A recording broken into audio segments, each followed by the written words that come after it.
लेकिन ज़कुई कौन थी? वो मराकश की एक रक़ासा थी, किसी को भी मालूम नहीं था कि इसका मज़ाकिया था। वो मुसलमान नहीं थी, वो ईसाई भी नहीं थी। जैसा कि कहा गया है पहले ही कि अली बिन सुफियान सुल्तान के इंटेलिजेंस, जासूसी और सुराग रसानी का सरबराह था और उसे दूसरों के राज मालूम करने के कई ढंग इख्तियार करने पड़ते थे। सलाउद्दीन इसको अपने साथ मिस्र लाया था। यहाँ आकर मालूम हुआ कि यहाँ का सालार नाजी निहायत ही शैतान और साजिशी है। इसके अंदरून हालात मालूम करने के लिए अली ने जासूसों का एक जाल बिछा दिया। इस अक़दाम से अली बिन सुफियान को एक बात ये मालूम हुई कि नाजी हशीशिन की तरह अपने मुखालिफिन को जहर और हसीन लड़कियों से फंसाता और अपना गिरवेदा बनाता है। अली बिन सुफियान ने तलाशु बिसार के बाद किसी की वसातत से ज़कुई को मराकश से हासिल किया और ख़ुद बर्दा फरोश का रूप धारकर नाजी के हाथ बेच दिया। ज़कुई में ऐसा जादू था कि नाजी इसको सुल्तान को फंसाने के लिए इस्तेमाल करना चाहता था, लेकिन नाजी खुद इस लड़की के जाल में फंस गया और फंसा भी ऐसा कि ज़कुई के सामने वो अपने सालार से तमाम बातें किया करता था। नाजी ने ज़कुई को जश्न की रात सुल्तान सलाउद्दीन के ख़ैमे में भेज दिया और अपनी इस फतह पर बहुत खुश हो रहा था कि इसने सलाउद्दीन का बुत तोड़ दिया है। अब वो इस लड़की के हाथों शराब पिला सकेगा और सुल्तान को अपना गिरवेदा बना लेगा। मगर नाजी के तो फरिश्तों को भी इल्म नहीं हो सका कि ज़कुई सुल्तान की जासूस थी। ज़कुई सुल्तान को इस रात रिपोर्टें देती रही और सुल्तान से हिदायत लेती रही। ज़कुई सुल्तान के ख़ैमे से निकल कर दूसरी तरफ चली गई थी, जहाँ ज़कुई को सरमो कपड़े में लिपटा एक आदमी मिला था। वो आदमी अली बिन सुफियान था, जिसने ज़कुई को मज़ीद कुछ और हिदायत दी थी।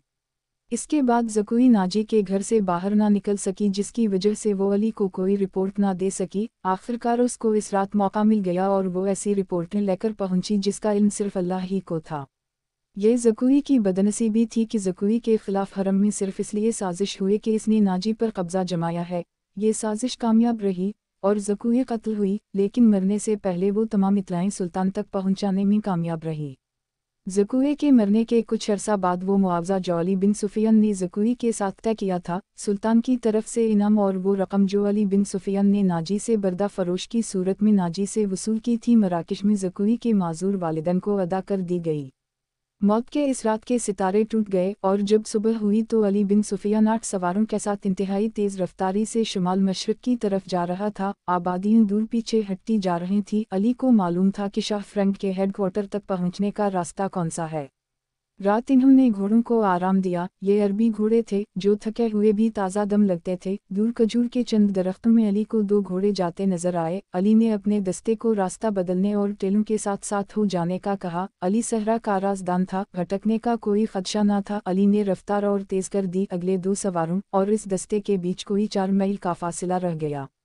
ये फासिला तो तय हुआ, लेकिन घोड़े थक गए थे। वो जब खजूरों के दरख्तों तक पहुंचे तो 2 सवार कोई 2 मील दूर मिट्टी के एक पहाड़ी के साथ साथ जा रहे थे। इनके घोड़े भी शायद थक गए थे। दोनों सवार उतरे और नजरों से ओझल हो गए। वो पहाड़ियों की ओट में बैठ गए थे। अली ने कहा और रास्ता बदल दिया। फासिला कम होता गया और जब फासिला कुछ 100 गज रह गया तो वो दोनों बंदे ऊँट से बाहर आए। इन्होंने घोड़ों के सरपट दौड़ने का शोर सुन लिया था। वो दौड़कर गायब हो गए। अली बिन सुफियान ने घोड़े को एड़ी लगाई। थके हुए घोड़े ने वफादारी का सबूत दिया और अपनी रफ्तार तेज कर दी। बाकी घोड़े भी तेज हो गए। वो जब पहाड़ी के अंदर गए तो दोनों सवार निकल चुके थे, मगर ज्यादा दूर नहीं गए थे।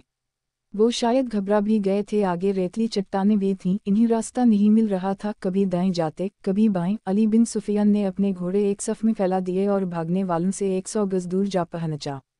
एक तीर अंदाज ने दौड़ते हुए घोड़े से तीर चलाया जो एक घोड़े की टांग में जा लगा। घोड़ा बेलगाम हुआ। थोड़ी सी और भाग दौड़ के बाद वो दोनों घेरे में आ गए थे और इन्होंने हथियार डाल दिए। सवाल जवाब पर इन्होंने झूठ बोला और अपने आप को ताजर जाहिर करने लगे, लेकिन जैसे ही तलाशी ली गई तो वो तहरीरी पैगाम मिल गया जो नाजी ने उनको दिया। उन दोनों को हिरासत में लिया गया, घोड़ों को आराम का वक्त दिया गया और फिर ये दस्ता वापस आ गया।